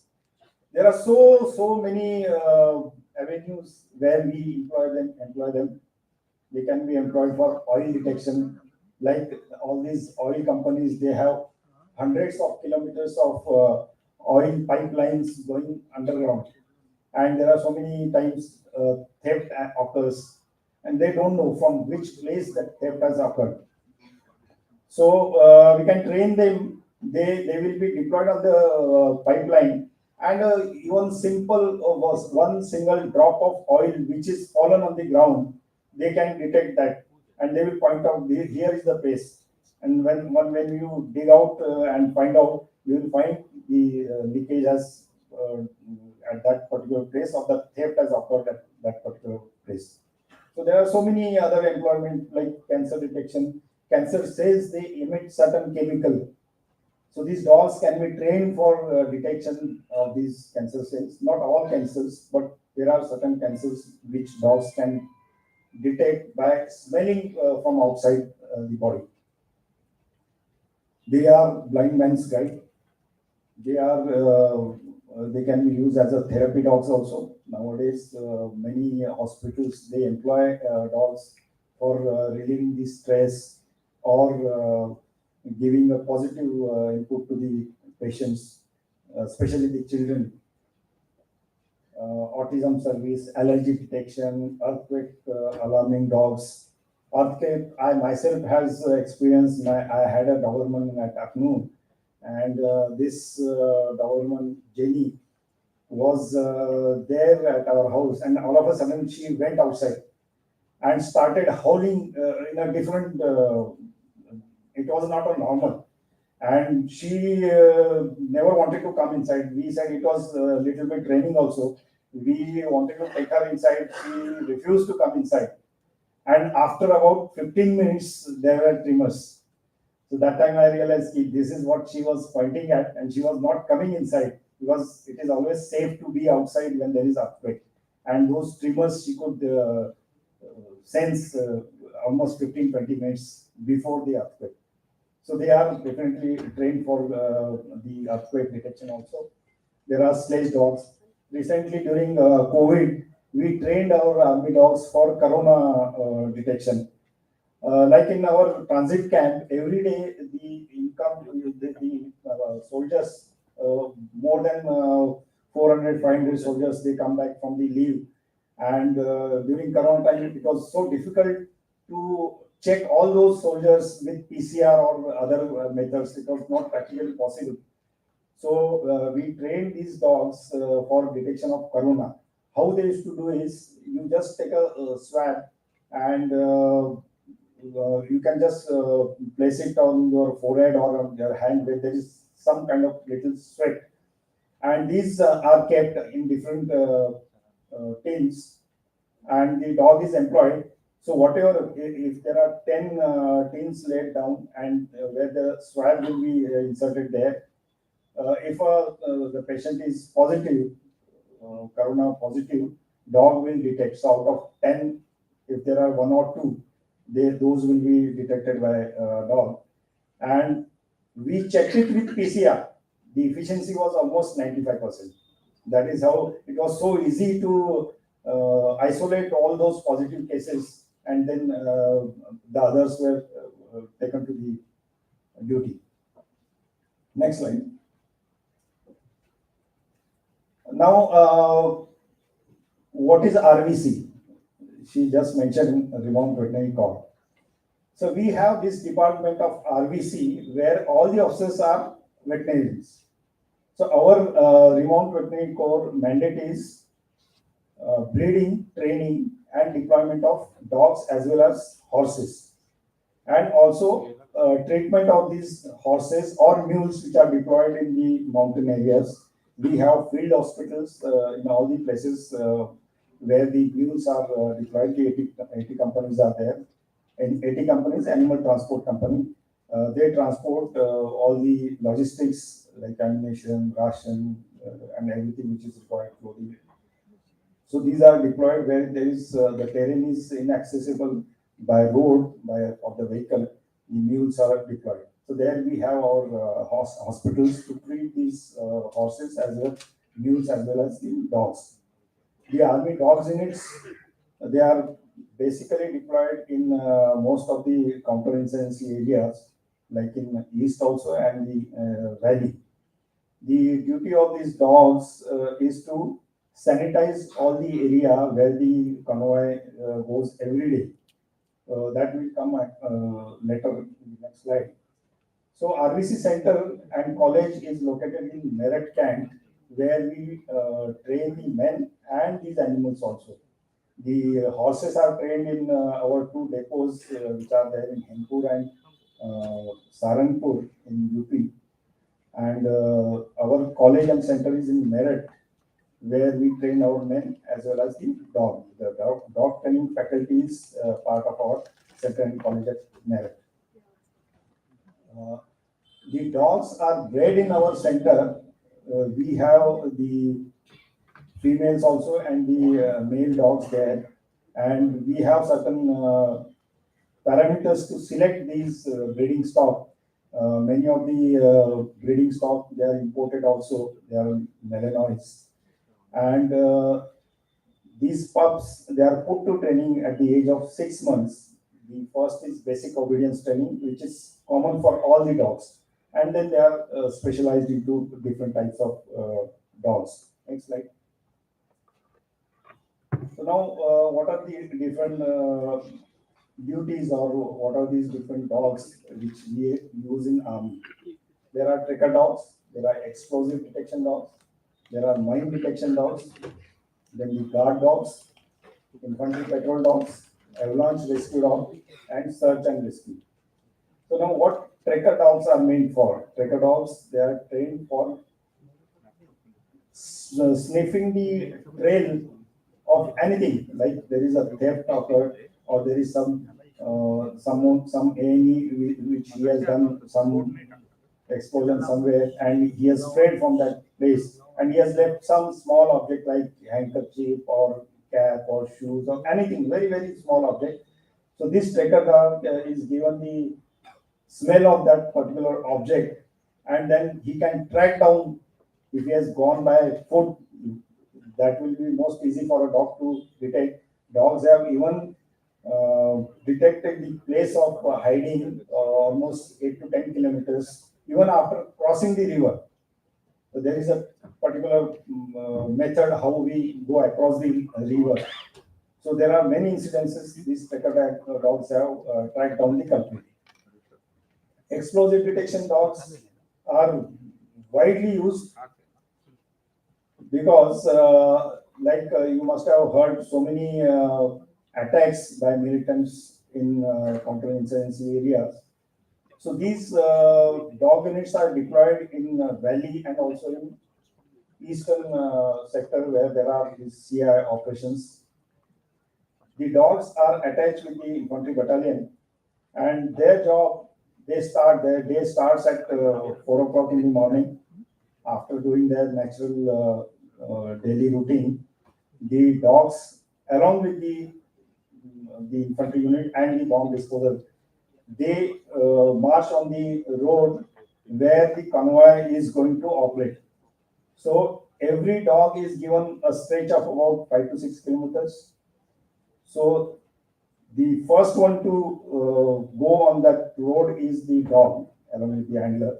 Behind that is the bomb disposal squad, and behind that the infantry Jawans will be going. So they will sniff the complete road, the bridges, the culverts, all the area from where the convoy marches every day. Like in Srinagar, from the convoy ground, it goes to Chokibal, or this side it goes to Uri. So that is almost 200 kilometers stretch. These dogs sanitize every day. So after going about 5-6 kilometers till their area of responsibility, the dogs will, the handler will give okay. Bomb squad also will say it's okay. It is all sanitized. So this drill is completed by 7:30 in the morning, and then it is told to the convoy commander that now the area is safe. And after that, this convoy moves. This is a drill every day in the valley. And once the area is sanitized, the infantry soldiers, they will be standing every 200 meters, 100 meters, so that there is no planting of explosive later on during the day. So generally they stay till 2 o'clock, and then they come back, fall back. And after that, generally there is no movement. If it is required, then it is in the vehicles which are mine proof or explosive proof RC vehicles, they move in case of emergency. So that is how you must have come across. There is no incidents except that Pulwama, that is a different story. But otherwise, in a valley, there had been no explosion anywhere, and because of that, there is some casualty there. So behind that, this is the drill which is every day, and we should thank the dogs and the dog handlers and other infantrymen who protect the convoy every day. The guard dogs are deployed at vital installations, like ammunition point is there, or some helicopter unit is there, where the very vital installations are there. The dogs, generally guard dogs are deployed at night. They can point out any movement almost 500 meters happening.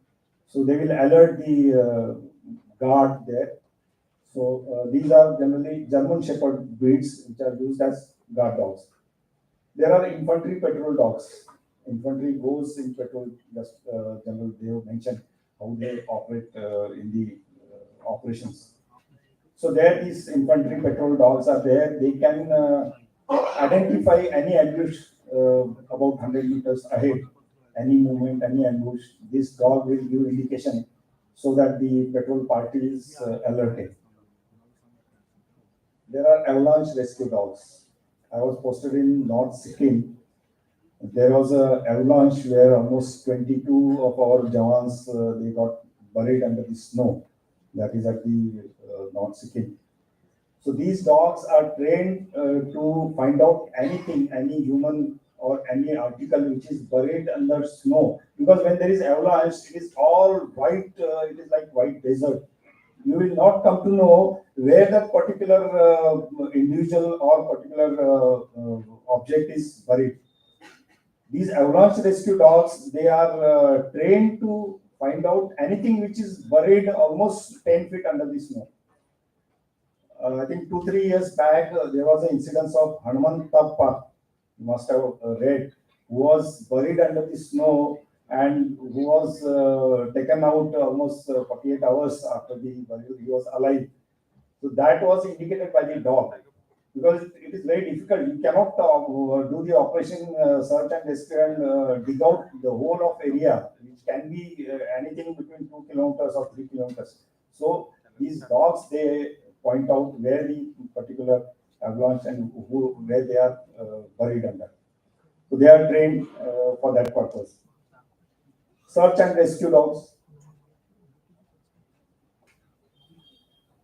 Search and rescue आता तुम्ही परवाच जे incident झाला यशालवाडीला, तिथे तुम्ही टीव्हीवर बघितलं असेल कदाचित, जे आपले रेस्क्यू टीम केली आहे एनडीआरएफ, त्याच्यामध्ये डॉग्स होते. So these labradors, they can find out anyone buried under the mud, or if there is collapse of building or there is earthquake. So these dogs are trained to find out, because it is humanly impossible to go in the cracks and crevices, but these dogs can go and they can identify from distance and they will point out there is something. So the rescue team can do their job at that particular site. So these are the various roles for which these dogs are used in army. Next one. Now, which are the breeds which are used in army? If any one of you have seen today's Times of India, in the supplement, there is a big full-page article about the Malinois dogs. So now these are the dogs like Labrador Retriever. They are used basically for sniffing jobs. They are very good at sniffing. Then there are German Shepherds, both sniffing also as well as guarding also. Malinois, which is Belgian Shepherd. Now these are very agile and very energetic dogs. They are now the choice of the breed for all the purpose, even guarding, tracking, sniffing, explosive detection. These are used. The Osama bin Laden, that operation you might have seen, it was the dog, Malinois dog, which was airdropped, and then he was the first to go inside. There were cameras mounted, infrared cameras, night device, and that's how they came to know he is there inside, and there are no other people, or there are no one who carrying the weapons. That's how this dog was used, and they could see from distance, and then they attacked, and then that operation was carried out. Similarly, we are using these dogs for our operations also. They are mounted with the infrared cameras wherever they are used for the operations. That will come next, how they have done it. And for a while, Cocker Spaniels were also used because they are the best sniffers. But because of their small size and their physical capacity, they are not used in army. For a certain period, we tried Cocker Spaniels also. They were very good sniffers, but because of their small size and the fur maintenance and other parts, physical capability, they are no more used in army. Next one. Now, each of these training, it lasts for quite a bit. Like basic obedience is for 12 weeks. In basic obedience, we train them how to obey simple the instructions like stay, crawl, come. In Hindi generally, आपले जसे drill असतात सावधान विश्राम आणि ते सगळं basic obedience they do. And the best part, these dogs are trained from beginning not to make noise unless they are told. That's why we call them silent. They will remain silent days together. They will not bark. We had an avalanche rescue dog in Sikkim. His name was Bolo, And his handler used to, my children were very small. Like we also had our Doberman, she used to bark anyone coming. So my children used to ask this handler, ये बोलो कभी बोलता ही नहीं है, never. Then he used to show them. Then he used to say bolo bolo. Then he used to say bolo bolo. He used to bark twice. That's all, only twice, not third time. So that is how they are trained. But all these tracker dogs, sniffer dogs, mine detection dogs, they will never bark. Their indication is wherever there is explosive, wherever their mine is there, they will go, they will sit down and point at the object. That is how they indicate. So once they have done this, we again ask to do them just to confirm it, reconfirm it. So twice we generally give them the order. They will perform same thing. Then it is definitely confirmed. Then we take back the dog and the bomb disposal squad does the further operation. So that is like different. The mine detection and explosive detection is very long. 36 weeks it takes to train them. Very job of a lot of patience. Dog training is like training your small kid. More than that, I can say. You cannot be angry with them. You have to train by award and reward only. Punishment is not giving reward. That is what is punishment. You don't do anything more than that. So basically, it is the reward, and they definitely obey all your orders. Now, this is the hall of medals.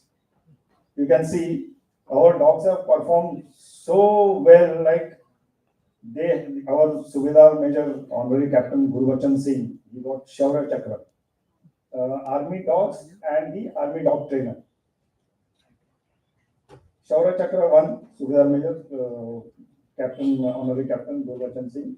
Sena Medal 7 out of them, 3 are posthumous. Unfortunately, 3 of these dog trainers, they got killed during the operation because they were there with the dog and in the crossfire.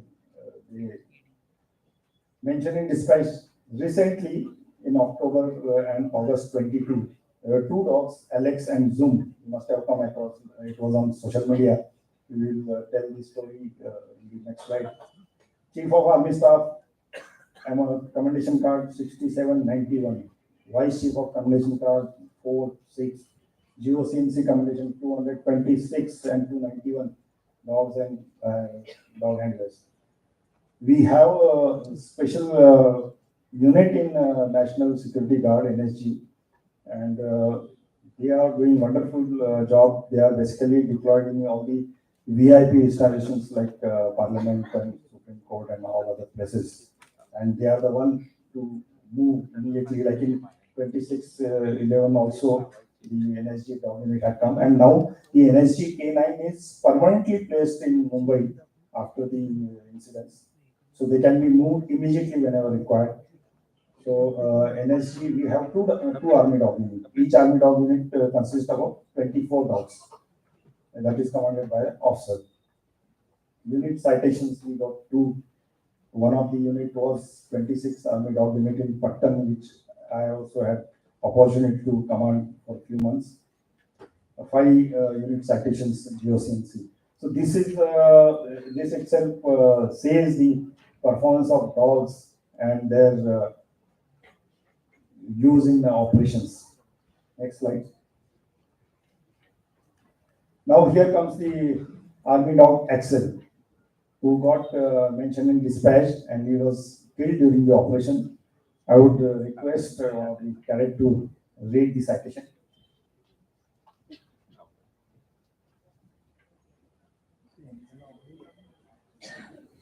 Introducing to you all Excel and Zoom, the 2 courageous warriors.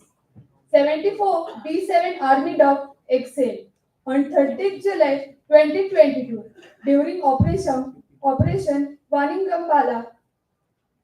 Excel was effectively employed as critical force multiplier for independent route intervention. The Army Cannon exhibited exemplary training standards and resolute courage by rushing towards target building entered exposing itself to terrorist fire. Excel meticulously followed verbal commands and provided live relay of topography of target building and immediate surroundings. In the line of action, Excel, despite being wounded, kept attacking the terrorists, but got killed in action due to excessive blood loss. This valiant act revealed terrorist location, ensuring effective fire by own troops and neutralization of dangerous terrorists without any collateral damage. His sense of duty and supreme sacrifice for the nation will inspire all the time immemorial. Yes, right. And he's a Axel, and he was given a ceremonial guard. And these are the photographs you must have seen social media also. Next one, that was Excel. And next, right. Next is Zoom. Army Dog 79B2 Zoom. On intervening night of 10th October 2022, Army Dog 79B2 Zoom deployed for Operation Tangpawa along with the Rashtriya Rifles Battalion went inside a target house to surprise the terrorists, deter and pull them out of hiding. The army cannon approached the target slightly, pounced up the terrorist and played a key role in not only in identifying the precise location of the terrorist, but also disabling one of them. In the line of action, Enterprise cannon suffered two gunshots on the face and hind legs. Despite being severely injured, the brave army cannon was able to get back to his handler along with his surveillance gadgets, which further enabled the effective neutralization of both the terrorists by precision fire by the troops. The courageous cannon warrior laid down his life in the line of duty after gallantly fighting the terrorists, even on getting severely injured, thereby saving the lives of his fellow soldiers. The-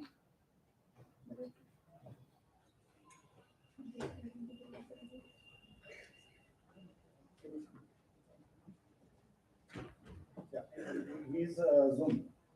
No, that was a different side. Yeah, these are Excel, and next, yeah, he's Zoom. So both recently occurred incidents in October and August 22. So this is just for your these are the courageous activities which our dogs have done in past also, and these are the recent incidents. Next. Now, I just wanted to inform you all that these dogs, they generally serve about 11 to 12 years of their life, because explosive sniffing is quite demanding, and generally by 11 to 12 years, they retire from their active duty, and they are brought to our center and college at Meerut.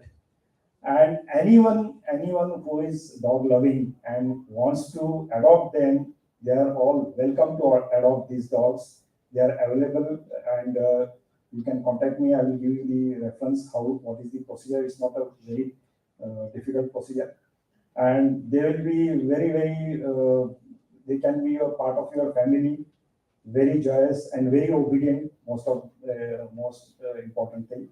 So please adopt them and have them a good life, which they have served the nation throughout their life. So you can just apply to our center and college. You can get. That is what we want to. That is what about the disposal of animals. Next slide. So God has given us this wonderful creature, and in his name itself there is dog. Next slide. It is God and it is DOG. That is God. Thank you very much.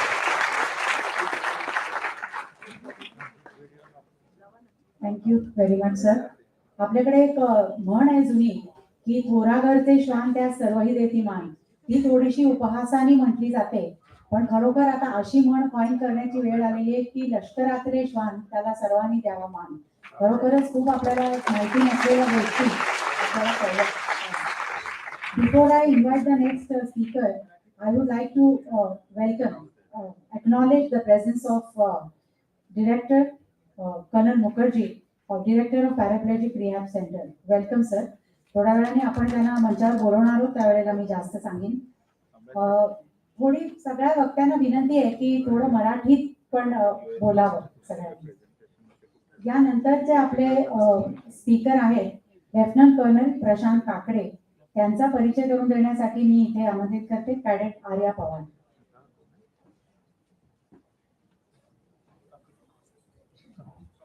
Jai Hind everyone.